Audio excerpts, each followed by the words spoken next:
Hi hello, നമ്മുടെ പുതിയ വീഡിയോയിലേക്ക് സ്വാഗതം. ഇന്ന് നമ്മൾ വന്നിരിക്കുന്നത് നമ്മുടെ വീട്ടിലെ കോഴി അട വെച്ച് വിരിഞ്ഞതിൻ്റെ ഒരു വിശേഷം പങ്കുവയ്ക്കാനാണ്. ഈ കോഴി ഇതിന് മുന്നേയും ഞങ്ങൾ അട വച്ചു, പക്ഷേ വിരിഞ്ഞില്ല. ഇപ്രാവശ്യം ഞങ്ങൾക്ക് അത്ഭുതം എന്ന് പറഞ്ഞാൽ ഞങ്ങളുടെ വീട്ടിൽ ആദ്യമായിട്ട് ഉണ്ടാകുന്ന പുതിയ അതിഥികളാണ്. കാരണം ഇതിന് മുന്നേ കോഴി ഉണ്ടായിരുന്നു, അട വെച്ചു, എങ്കിലും അത് വിരിയാത്തതുകൊണ്ട് ഭയങ്കര വിഷമമായിരുന്നു. നമ്മുടെ വീട്ടിൽ ഇപ്പോൾ അട വെച്ച് അതിങ്ങനെ കുഞ്ചായിട്ട് വരുന്ന ഒരു വലിയൊരു സന്തോഷം. കുട്ടികൾ ആദ്യമായിട്ടാണ് കാണുന്നത് ഇങ്ങനെ അട വെച്ച് കുഞ്ച് വരിക.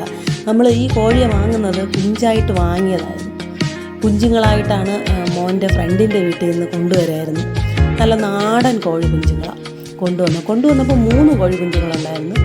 ഒരെണ്ണം മുട്ടയിടാൻ തുടങ്ങി കുറച്ച് കഴിഞ്ഞപ്പോൾ പരുന്തോ മറ്റോ അടിച്ചിട്ട് അത് ചത്തുപോയി. അപ്പോൾ അതിൻ്റെ മുട്ടയും കഴിഞ്ഞ പ്രാവശ്യം അട വെച്ചപ്പോൾ അതിൻ്റെ മുട്ടയും ഞാൻ വെച്ചിട്ടുണ്ട്, പക്ഷെ വിരിഞ്ഞ് കിട്ടിയില്ല. ഇതിങ്ങനെ 19ാമത്തെ ദിവസം ശബ്ദം കേട്ടിട്ടാണ് ഞാൻ നോക്കുന്നത്. അപ്പോൾ 19ൻ്റെ അന്ന് ഞാൻ നോക്കിയപ്പോൾ എല്ലാത്തിനും ഇങ്ങനെ പൊട്ടൽ വന്നു. പക്ഷേ ബ്ലഡ് കണ്ടപ്പോൾ എനിക്ക് ഒരു ഭയമായിപ്പോയി, ഇനി എങ്ങാനും ചത്തുപോയാലോ എന്ന് വിചാരിച്ചു. എല്ലാത്തിലും പൊട്ടൽ വന്നു കഴിഞ്ഞു. നല്ല ശബ്ദവും കേൾക്കുന്നുണ്ടായിരുന്നു. ആ കിയോ ശബ്ദം കേട്ടതുകൊണ്ടാണ് ഞങ്ങൾ തിരിച്ചറിഞ്ഞത് ഇത് വിരിഞ്ഞു എന്നുള്ളത് മനസ്സിലാക്കിയത്. കാരണം കഴിഞ്ഞ പ്രാവശ്യം മുട്ട അട വെച്ചത് 6-7 മുട്ട ഞാൻ അട വെച്ചു. അതിൽ ഒരു രക്തത്തിൻ്റെ അംശം പോലും ഇല്ലായിരുന്നു പൊട്ടിച്ച് കളഞ്ഞ നേരം. കാരണം 23 ദിവസം വെച്ചിരുന്നതുകൊണ്ട് പിന്നെ അത് കൊള്ളത്തില്ലായിരിക്കും എന്ന് വിചാരിച്ച് പൊട്ടിച്ച് കളഞ്ഞപ്പോൾ നമ്മൾ ഫ്രഷ് മുട്ട എങ്ങനെയാണോ പൊട്ടി കളയുന്നത് അതുപോലെ അതിൽ രക്തത്തിൻ്റെ അംശം പോലും. എന്തുകൊണ്ടാണോ എന്തോ അങ്ങനെ സംഭവിച്ചത്.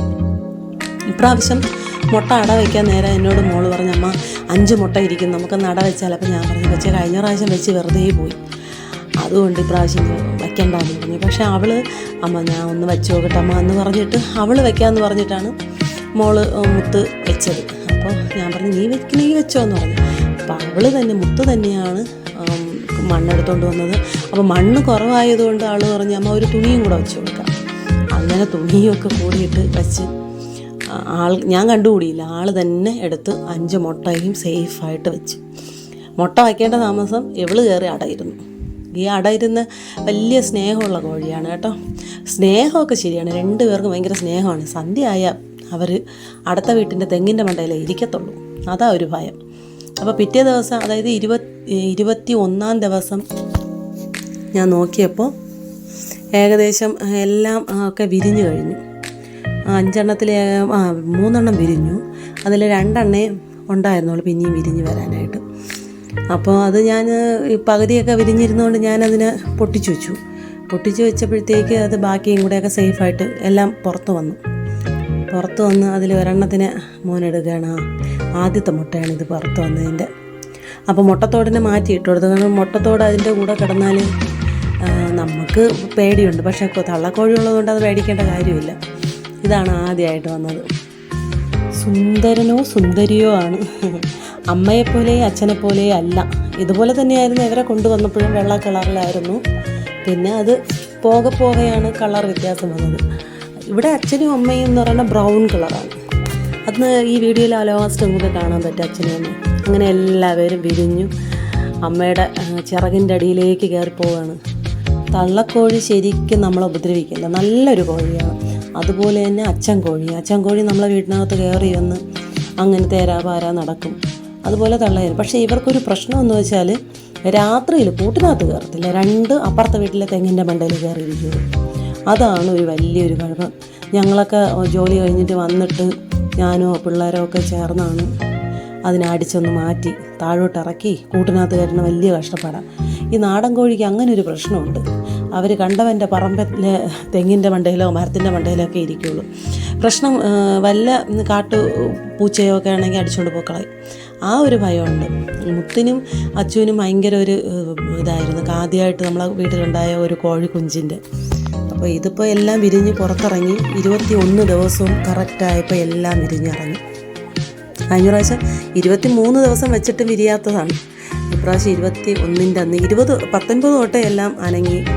20, 21 അങ്ങനത്തെ 3 സ്റ്റേജായിട്ട് നമുക്ക് പൊളിച്ചെടുക്കാൻ പറ്റി. 21 എല്ലാവരും പൊളിഞ്ഞ് വെളിയിലിറങ്ങി. 5 പേരും വന്നിട്ടുണ്ട്. 5 പേരും തള്ളയും സുഖമായിട്ടിരിക്കുന്നു. അമ്മ കോഴിയും നമ്മളുടെ അവിടെ ഹാപ്പി ആയിട്ടിരിക്കുന്നു. അവളും സന്തോഷവതിയാണ്. നമ്മൾ ചെന്ന് പിള്ളേർ ചെന്ന് പിടിക്കുന്നതിലോ എടുക്കുന്നതിലോ ഒരു പ്രശ്നമില്ല. നമ്മളോടൊപ്പം സഹകരിച്ച് നിൽക്കുന്ന നല്ല സുന്ദരി കോഴിയാണ്. അപ്പോൾ ഇത് 22-ൻ്റെ അന്ന് അവിടെ ഒന്ന് വൃത്തിയാക്കണമായിരുന്നു. കാരണം ഈ മുട്ടത്തോടൊക്കെ എടുത്ത് മാറ്റിയില്ലെങ്കിൽ ഇവർ കുടുങ്ങാനുള്ള സാധ്യതയുണ്ട്.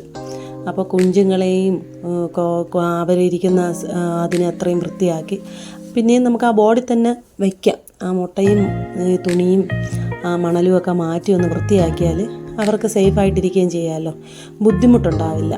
അവർ കഴിക്കാനൊന്നും ആയില്ല, ഞാനൊന്നും കൊടുത്തുമില്ല. അപ്പോൾ കഴിക്കാനുള്ളതും കൊടുക്കാമല്ലോ ഇതൊക്കെ മാറ്റിയിട്ട്. അപ്പോൾ ഞാൻ അരി പൊടിച്ച് വെച്ച് കൊടുത്തു. അപ്പോൾ അമ്മയുടെ ഒപ്പം നിന്ന് അവരും കഴിച്ച് ഒന്ന് തുടങ്ങിക്കോളും. കുഞ്ഞായിട്ട് അരി പൊടിച്ച് വെച്ച് കൊടുത്തു. അരി നന്നായിട്ട് അവർക്ക് കഴിക്കാൻ വേണ്ടിയിട്ട് തരി പോലും ഇല്ലാത്ത രീതിയിലാണ് വെച്ച് കൊടുത്തത്. അപ്പോൾ അമ്മ കഴിക്കുന്നുണ്ട്. അമ്മയ്ക്ക് 2-3 ദിവസമായിട്ട് അവൾ പുറത്തൊന്നും ഇറങ്ങാതെ. അപ്പോൾ ഇത് പിറ്റേ ദിവസമാണ് ഇച്ചിരി വെള്ളവും കൂടെ ഞാൻ വെച്ച് കൊടുത്തു. ഇനി അവിടെ വെച്ചിരുന്ന സ്മെല്ലടിക്കും. കാരണം അവിടെ അത്രയും വേസ്റ്റൊക്കെ വീണിട്ട്, വെള്ളം വീണതല്ല, ഇവരുടെ വേസ്റ്റ് വീണിട്ട് അവിടെ അത്രയും വൃത്തികേടായി. ഇനി ഇത് മാറ്റാതിരുന്നാൽ അത് സ്മെല്ലടിക്കും. ഒന്നത് നമ്മുടെ സ്ലാബിൻ്റെ അടിയിലാണ് നമ്മളിവിടെ നിന്ന് ജോലി ചെയ്യുന്നതും പാചകം ചെയ്യുന്നതൊക്കെ ആയതുകൊണ്ട് ഇനി ഇവിടെ ഇത് വച്ചിരിക്കാൻ ബുദ്ധിമുട്ടാണെന്ന് പറഞ്ഞു. അപ്പം മക്കൾ പറഞ്ഞ് അമ്മ ഇതിനെ നമുക്ക് കൂട്ടിലോട്ട് മാറ്റുമ്പോൾ അവർക്കും ഒത്തിരി ആശ്വാസമാകും. ഈ കാർബോർഡിനകത്ത് നിന്നും 2 ദിവസമായില്ലേ, അങ്ങനെ അവരെ മാറ്റുന്നതാണ്, അവരുടെ വീട്ടിലേക്ക് മാറ്റുന്നതാണ്. പ്രസവവാർഡിൽ നിന്ന് അവരുടെ വീട്ടിലേക്ക് ആക്കുകയാണ്. ഈ കുഞ്ഞുങ്ങളെ മുത്തുമോൾ എടുത്തുകൊണ്ട് വരാൻ വേണ്ടിയിട്ട് അവളെ എടുത്തുകൊണ്ട് വരുന്നു. അപ്പോൾ 5 എണ്ണത്തിനെയും ഞാനും മോളുമായിട്ടാണ് അതെടുത്തുകൊണ്ട് വരുന്നത്. അപ്പോൾ അത് ഭയങ്കര ബഹളം, തള്ള അവിടെ കരച്ചില്ല. അപ്പോൾ ആൾ 3 എണ്ണത്തിനെ എടുത്ത് ബാലൻസ് 2 എണ്ണം ഉണ്ടായിരുന്നതിന് ഞാനും എടുത്തു. അപ്പോൾ അതിനെ 2 എണ്ണത്തിനെയും ഞാനും എടുത്തുകൊണ്ട് ബാക്കിൽ പോവുകയാണ്. അകത്ത് കൊണ്ടുപോയപ്പോൾ കുഞ്ഞിനെ കാണാത്തതുകൊണ്ട് ഭയങ്കര കരച്ചിലാണ്. അപ്പോൾ കതവ് തുറന്ന് കുഞ്ഞുങ്ങളും കരയുന്നുണ്ട്. അപ്പോൾ അവരുടെ ശബ്ദം കേട്ടുകൊണ്ട് പതുക്കെ വെളിയിലോട്ട് ഇറങ്ങിയാണ്. ഡോറ് തുറന്നപ്പോഴത്തേക്ക് പുറത്തോട്ട് ഇറങ്ങിയാണ്. ഇവർ അകത്ത് കയറി കൂട്ടിനകത്ത് കയറുന്ന സ്വഭാവം ഇല്ല, അച്ഛനും അമ്മയ്ക്കും ഇല്ല. പൊതുവേ ഇത് അച്ഛനും അമ്മയ്ക്കും കൂട്ടിനകത്ത് കയറിയുള്ള ശീലമില്ലല്ലോ. നമ്മൾ അടിച്ച് ഓട്ടിച്ച് ബഹളം കൂട്ടിയാണ് കൂട്ടിനകത്ത് കയറുന്നത്. സന്ധ്യയായ ഞാനുണ്ടെങ്കിൽ ഇവർ 2 പേരും കൂട്ടിനകത്ത് കയറിക്കോളും. മക്കൾ മാത്രമാണെങ്കിൽ 2 പേര് അവരെ പറ്റിച്ച് അടുത്ത വീട്ടിലെ തെങ്ങിൻ്റെ മണ്ടയിൽ. ശരിക്കും പറഞ്ഞാൽ അവർ നിന്ന് ബഹളം കേട്ട് വയ്ക്കുക. പക്ഷേ ബഹളം കൂടിയാലും ഞാനുണ്ടെങ്കിൽ മാത്രമേ അവർ മര്യാദയ്ക്ക് കൂട്ടിനകത്ത് കയറത്തുള്ളൂ. അങ്ങനെ പിറ്റേ ദിവസം, അതിൻ്റെ അടുത്ത ദിവസം ഞാനും കൂടെ ഉണ്ടായിരുന്നുകൊണ്ട് അവരെ പതുക്കെ തുറന്നു വിട്ട് പുറത്തോട്ട് ഇറക്കുകയാണ്. ആഹാരം കൊടുക്കണം, വെള്ളം കൊടുക്കണം. അകത്ത് വെള്ളം വെച്ചാലും കുഞ്ഞുങ്ങൾ അതിനകത്ത് വീണ് പോകുമായിട്ട് ഞാൻ പുറത്താണ് അവരെ വെള്ളം വെച്ച് ആഹാരം വെച്ച് അവരെ പുറത്തോട്ട് വിട്ടപ്പോൾ പതുക്കെ ഇറങ്ങുകയാണ്. അവർക്ക് അമ്മയെ അച്ഛനെക്കാട്ടി ആവേശം പുറത്തിറങ്ങി ചിക്കിപ്പറക്കി അവർ കൈയും കാലുമൊക്കെ ഒന്ന് നന്നായിട്ട് ഓടിക്കളിച്ചൊക്കെ ഒന്ന് ശരിയാകട്ടെ എന്ന് വിചാരിച്ചിട്ട് ഞാനും അവിടെ നിൽപ്പുണ്ടായിരുന്നു. നമ്മളില്ലെങ്കിൽ കീരിയോ മറ്റേ കാക്കയോ ഒക്കെ തട്ടിക്കൊണ്ട് പൊക്കളായി. കീരിയോന്ന് വെച്ചാൽ ഭയങ്കര കീരി നമ്മൾ വിചാരിക്കുന്നത് പോലെയല്ല. ഏത് സൈഡിൽ കൂടെ വരുമെന്ന് നമുക്ക് പറയാൻ പറ്റില്ല. അതുപോലെയാണ് പരുന്തിൽ ചെറിയതുണ്ടല്ലോ, അതിൻ്റെ പേരെന്താണ്, എറുമുള്ളെന്നാണ് നമ്മുടെ നാട്ടിൽ പറയുന്നത്. അതും ഭയങ്കര ചെലവാണ്. അച്ഛനും അമ്മയൊക്കെ നിന്നെന്നും പറഞ്ഞിട്ടൊന്നും കാര്യമില്ല, അടിച്ചുകൊണ്ട് പോകും. അതുകൊണ്ട് ഞാൻ അവിടെ ഒരു വടിയായിട്ട് അവരെ കൂടെ നിൽപ്പുണ്ടായിരുന്നു. അതോടൊപ്പമാണ് ഞാൻ ഈ വീഡിയോ എടുക്കുന്നത്. ഇപ്പോൾ ചിക്കിപ്പറക്കി ഇട്ട് കൊടുക്കുകയും ചെയ്യുന്നു. നുള്ളിപ്പറക്കി കഴിക്കുന്ന എന്തൊരു ഓട്ടമായിരുന്നു കുഞ്ഞുങ്ങൾ. നല്ല രസമായിരുന്നു കാണാൻ. നമുക്ക് സമയം പോകുന്നതേ അറിയില്ല. അവരെങ്ങനെ നോക്കിക്കൊണ്ടിരിക്കുന്നത് നല്ല രസമുള്ളൊരു പരിപാടിയാണ്. പക്ഷേ എനിക്ക് സമയമില്ലാത്തത് കൊണ്ട് വളരെ കുറച്ച് വീഡിയോ ഞാൻ എടുത്തിട്ടുള്ളൂ. ഭയങ്കര സന്തോഷം അവരെ കണ്ടതുകൊണ്ട്. എൻ്റെ മക്കൾക്കും അതൊരു ഇഷ്ടമായി. കാരണം ആദ്യമായിട്ടാണ് നമ്മുടെ വീട്ടിലെ കുഞ്ഞുങ്ങളെ വിരിയിച്ചിറക്കുക. അതാണ് അച്ഛൻ അതാണ്. എൻ്റെ ഇപ്പോഴും കുഞ്ഞുങ്ങൾ വന്നതിന് ശേഷം മര്യാദയ്ക്ക് കൂട്ടിനകത്ത് കയറും. ഇല്ലെങ്കിൽ ഇവൻ അടുത്ത വീട്ടിലെ പറമ്പിൻ്റെ തെങ്ങിൻ്റെ മുകളിലാണ് കയറിയിരിക്കുന്നത്. അവരുടെ വാക്കിൽ വഴക്കും കേട്ട് എൻ്റെ പൊന്നു. അവസാനം ഇപ്പോൾ കുഞ്ഞ് വന്നതിന് ശേഷം അച്ഛനും അമ്മയും ഹാപ്പിയാണ്. അച്ഛനും എടുത്ത് വെച്ച് കളിക്കുകയാണ്. അയ്യോ, അവർക്കും കയ്യിലെടുത്ത് വെച്ച് തള്ളക്കോഴിയും അച്ഛൻ കോഴിയും നമ്മളോട് ഭയങ്കര അറ്റാച്ച്മെൻ്റ് ആയതുകൊണ്ട് ഹാപ്പി ആയിട്ട് നിൽക്കുകയാണ്. അപ്പം ഇപ്പോൾ വൈകുന്നേരം ഏകദേശം ഞാൻ വന്നതിന് ശേഷം അല്ലെങ്കിൽ അവരൊക്കെ വീട്ടിലുള്ളപ്പോഴത്തേക്ക് അവർ നോക്കിക്കോളും. തുറന്നു വിട്ട് അവർക്ക് ആഹാരം വെള്ളമൊക്കെ കൊടുത്ത് അവരെ കൂടെ കുറച്ച് നേരം ഞാൻ പ്രത്യേകം പറഞ്ഞിട്ടുണ്ട്. മുന്നേ ഇവിടെ പൂച്ചയൊക്കെ കോഴികളെ കൊണ്ടുപോയതുകൊണ്ട് ശ്രദ്ധിച്ചോളാം. അപ്പോൾ ഞങ്ങളുടെ കുഞ്ഞു വിശേഷങ്ങൾ ഇഷ്ടമായെങ്കിൽ do subscribe, like. Okay, by.